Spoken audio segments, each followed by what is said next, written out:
कक्षा 3 के बच्चों का हिंदी व्याकरण की क्लास में पुनः स्वागत है। बच्चों, आज हम आपको हिंदी व्याकरण में पत्र लेखन यानी कि इंग्लिश में इसको लेटर राइटिंग बोलते हैं वो पढ़ाऊंगी। तो बच्चों देखिए, पत्र लेखन क्या है, कैसे लिखा जाता है और इसके लिखने का तात्पर्य क्या होता है। तो बच्चों देखिए,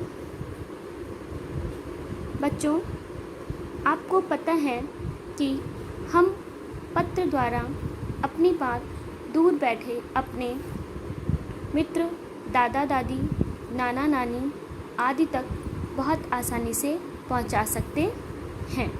संदेश पहुंचाने का सबसे सस्ता और अच्छा साधन है। बच्चों देखिए, जब पहले मोबाइल फ़ोन नहीं थे तो पुराने लोग क्या करते थे, पत्र के माध्यम से एक दूसरे का हाल चाल लेते थे। कोई भी अच्छा या बुरा संदेश होता था तो पत्र के माध्यम से ही वो एक दूसरे को सूचित करते थे। अब मोबाइल फ़ोन आ गए हैं तो डायरेक्ट बात हो जाती है, तुरंत संपर्क हो जाता है। तो बच्चों आपको पता है कि हम पत्र द्वारा अपनी बात दूर बैठे अपने मित्र, दादा दादी, नाना नानी आदि तक बहुत आसानी से पहुंचा सकते हैं। संदेश पहुंचाने का यह सबसे सस्ता और अच्छा साधन है। पत्र लिखना भी एक कला है बच्चों। पत्र है बहुत अच्छे तरीके से लिखा होना चाहिए जिसको पढ़ने वाला अच्छे से समझ सके। उसमें क्या है, बहुत विस्तार में नहीं लिखना है, जैसे कि आपको अपनी बात संक्षेप में उस पत्र में लिखनी है ताकि पढ़ने वाला ज़्यादा परेशान ना हो या बोर ना हो और आपकी बात कम शब्दों में जल्दी समझ जाए। तो बच्चों देखिए, पत्र लिखना भी क्या है, एक कला है। इसे लिखते समय हमें कुल विशेष बातों का ध्यान रखना चाहिए। तो क्या है बातें? पत्र जो है बहुत लंबा नहीं होना चाहिए, जैसा कि मैंने बताया कि पढ़ने वाला बोर हो जाए या परेशान हो जाए। पत्र की भाषा क्या होती है, सरल और स्पष्ट होनी चाहिए। जो अपनी बात कह रहे हैं उसको सही साफ शब्दों में और सरल भाषा में और स्पष्ट करके लिख दीजिए। पत्र में लिखी गई बात बिल्कुल स्पष्ट होनी चाहिए। जो आपको कहना है वो आप जो है बिल्कुल स्पष्ट और साफ शब्दों में लिख दीजिए। पत्र बच्चों दो प्रकार के होते हैं।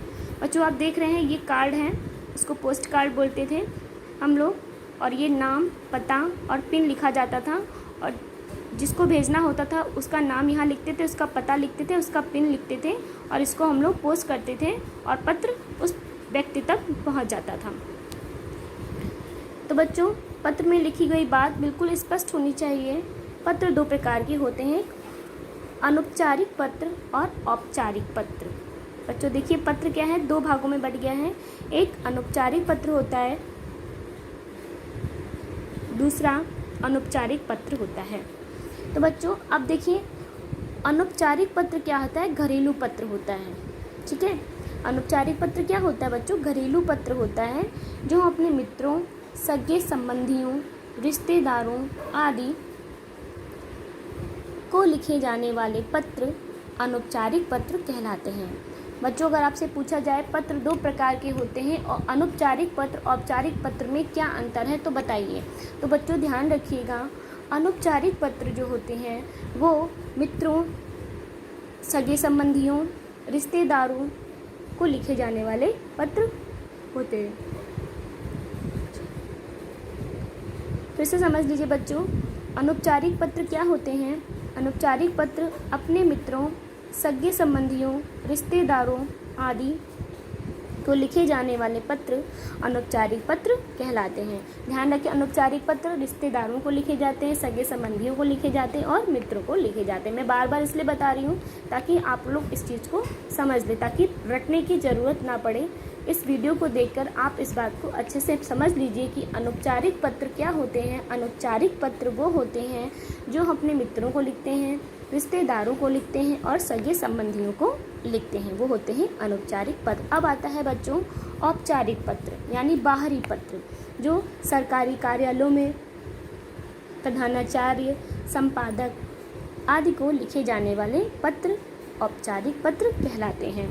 अनौपचारिक और औपचारिक। अनौपचारिक घरेलू हो गया और औपचारिक बाहरी होगा, जो सरकारी कार्यालयों में लिखा जाता है। प्रधानाचार्य को जैसे हम लोग अवकाश के लिए लिखते हैं, ठीक है। और संपादक क्या है, संपादकों को लिखा जाता आदि को लिखे जाने वाले पत्र औपचारिक पत्र कहलाते हैं। बच्चों, ये आपके पत्र का एक माध्यम, एक तरीका दिखाया गया है कि किस तरह से आप लोग पत्र लिखेंगे। तो यहाँ लिखा हुआ है, यहाँ पर दोनों तरह के पत्र लिखने के तरीके दिए गए हैं। आपको कैसे पत्र लिखना है वो आपको बताया गया है, ठीक है बच्चों। यहाँ पर दोनों तरह के पत्र लिखने के तरीके दिए जा रहे हैं, ठीक है। तो इसमें आपको बताया गया है अनौपचारिक पत्र के बारे में और औपचारिक पत्र के बारे में कैसे लिखना है आपको। तो देखिए यहाँ पे M44 आदर्श नगर नई दिल्ली भेजने वाले का पता लिखना है आपको। 18 सितंबर इस सन 20 और आगे कोई भी सन हो सकता है। प्रिय मित्र को संबोधन करना है, संशय अभिवादन करना है और कुशल मंगल पूछना है। फिर विषय विस्तार के बारे में आप इसमें लिखेंगे। फिर अंकल आंटी को सादर नमस्ते और छोटे भाई बहन को प्यार। फिर इस तरह से समापन हो जाएगा और हमारा मित्र जो भी आपका उससे संबंध है, ठीक है। फिर यहाँ पे एक मयंक हो जाएगा नाम उसका। तो बच्चों, आपने देखा अनौपचारिक पत्र कैसे लिखा जाता है। अब आप देखिए यहाँ पे एक बालिका अपने दादाजी को अपने परीक्षा पत्र के बारे में, परीक्षा फल के बारे में बताते हुए क्या लिखती है। देखिए बच्चों, लिखा है दादाजी को अपना परीक्षा फल बताते हुए पत्र। तो उसने क्या लिखा है, इसे अपना पूरा दादाजी को एड्रेस दिया है पूरा यहाँ पे। 2 अप्रैल इस आदरणीय दादाजी, सादर प्रणाम। हम सब यहाँ पर कुशल हैं। आशा करती हूँ कि आप भी वहाँ पे कुशल होंगे। बच्चों, जब पत्र लिखते हैं तो अपने भी हालचाल देते हैं, अपना भी बताते हैं कि हम यहाँ पे सुरक्षित हैं, अच्छे हैं। और भगवान आशा करती हूँ मतलब कि आप भी अच्छे ही होंगे, कुशल मंगल होंगे। हम सब यहाँ पर कुशल हैं। आशा करती हूँ कि आप भी वहाँ पर कुशल होंगे। दादाजी, आपको जानकर खुशी होगी कि मैं अपनी कक्षा में प्रथम आई हूँ और मुझे स्कूल की तरफ से पुरस्कार भी मिला है। बच्चों, जब कोई प्रथम आता है तो स्कूल की तरफ से सम्मानित किया जाता है ताकि बच्चे में उत्साह बढ़े, जोश बढ़े, वो आगे और बढ़े, ठीक है। माता पिताजी ने मुझे उपहार में एक साइकिल दी है। मैं बहुत खुश हूँ और आपसे वादा करती हूँ कि आगे भी इसी तरह अच्छे नंबर लाऊंगी। मेरी ओर से दादाजी को प्रणाम। आपकी पोती मेघा। बच्चों, यहाँ आपने अनौपचारिक पत्र लिखने का तरीका और साथ ही एक पूरा पत्र देखा। क्या आपने दोनों पत्रों में कुछ अंतर देखा? पहले पत्र में मित्र को पत्र लिखा गया है और उसमें मित्र के लिए प्रिय शब्द का प्रयोग किया गया है, जबकि दूसरे पत्र में दादाजी के लिए आदरणीय शब्द का प्रयोग हुआ है। बच्चों देखिए, यहाँ पे आपने देखा था, यहाँ पे क्या लिखा था, प्रिय मित्र लिखा था। और यहाँ पे देखिए पत्र में आदरणीय दादाजी लिखा था। जो हमसे बड़े हैं उनको हम लोग आदरणीय बोलते हैं, आदरणीय दादाजी। और जो मित्र होते हैं उनको प्रिय मित्र की तरह संबोधन करते हैं। और यहाँ पे देखिए बालिका ने आदरणीय दादाजी के नाम से उन्हें संबोधित किया हुआ है। ऐसा क्यों?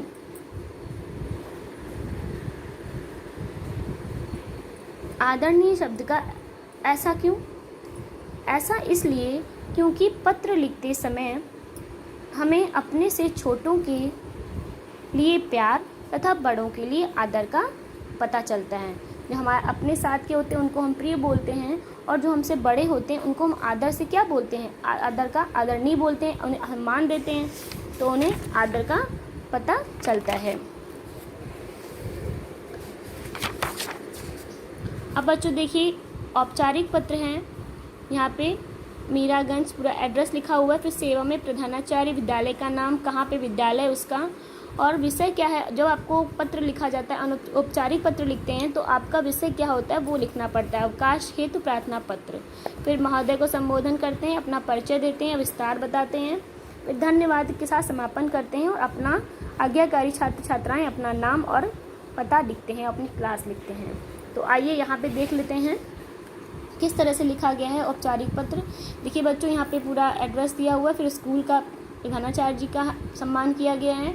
तो यहाँ पे विद्यालय का नाम, फिर लखनऊ में है स्कूल, उस जगह का लिखा गया है।